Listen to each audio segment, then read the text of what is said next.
Sa gitna ng tensyon sa loob ng Senado, may dalawang AFAM ang apektado.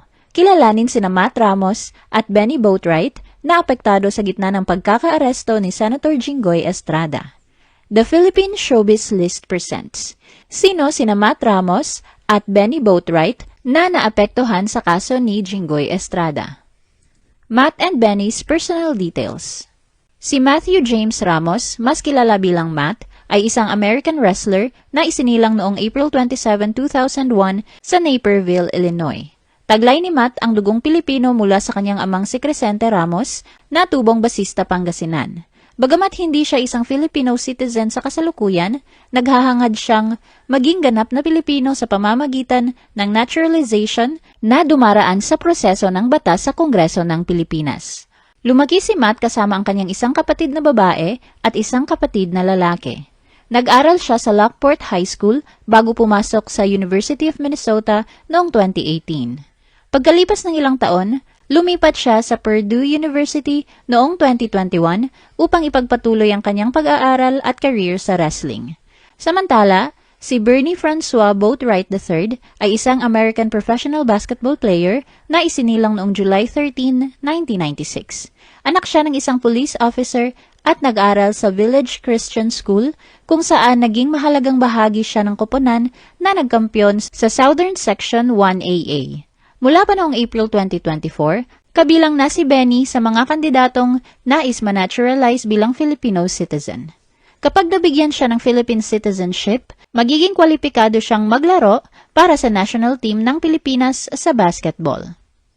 Matt and Benny's professional sports careers. Unang lumaban si Matt sa NCAA wrestling noong 2018 para sa Minnesota Golden Gophers, ngunit na redshirt ang kanyang season dahil sa injury. Pagkalipas ng 2 taon, lumipat siya sa Purdue Boilermakers at lalo pang umangat ang kanyang karera, kabilang ang kanyang upset victory sa semifinals ng 125-pound division ng 2023 NCAA Division I Wrestling Championships. Tinapos niya ang kanyang NCAA career noong 2025. Bago nito, nagwagi na rin siya ng gold medal sa 57 kg freestyle category sa 2018 Cadet World Wrestling Championships sa Croatia habang kumakatawan sa United States.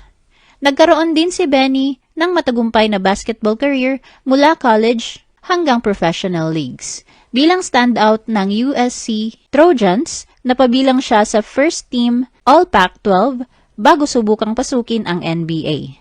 Bagamat hindi na-draft noong 2019, naglaro siya sa NBA G League at nagkaroon ng mga stint sa Memphis Grizzlies at Indiana Pacers organizations. Noong 2023, naging import siya ng San Miguel Beermen at tinulungan ang koponan na masungkit ang kampyonato sa PBA Commissioner's Cup, ang una niyang professional title.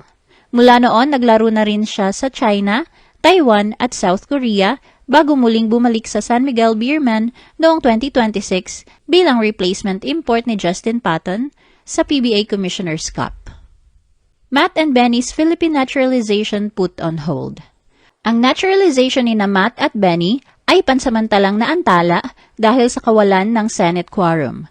Kinansela ang plenary session noong June 1, 2026 matapos hindi sumipot ang mga senador mula sa majority bloc sa pamumuno ni Senate President Alan Peter Cayetano.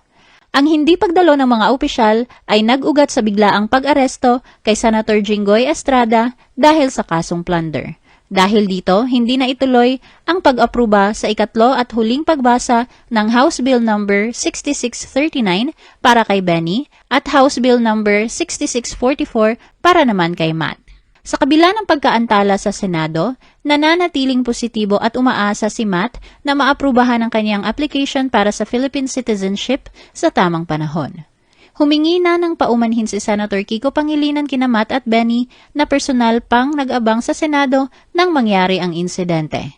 Ang pagkaantalang ito ay itinuturing na malaking dagok para sa samahang basketball ng Pilipinas, lalo na't minamadali ang naturalization ni Benny upang maging qualified siyang makalaro para sa Gilas Pilipinas sa ilalim ng pamumuno ni Coach Tim Cone para sa nalalapit na Asian Games sa Nagoya, Japan.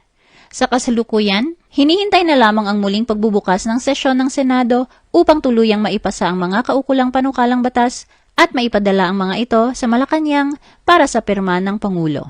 Gayunpaman, ang naturalization ni Matt at Benny ay nananatiling dumaraan sa masusing proseso ng pag-aproba sa Kongreso bago tuluyang maisabatas. Dahil dito, nananatiling nakabinbin ang kanilang aplikasyon habang hinihintay ang mga susunod na hakbang ng pamahalaan. Sa kabila ng pagkaantalang ito, patuloy na umuusbong ang kani-kanilang sports careers, dahilan upang kapwa silang makita bilang mahahalagang atletang maaaring magbigay ng malaking ambag sa sports program ng Pilipinas kapag tuluyang naaprubahan ang kanilang pagiging Filipino citizen. Nananatili ring mataas ang pag-asa ng maraming Pilipino na balang araw ay maisusuot ni Matt at Benny ang kulay ng bansa at maipamalas ang kanilang talento sa international stage bilang mga kinatawan ng Pilipinas.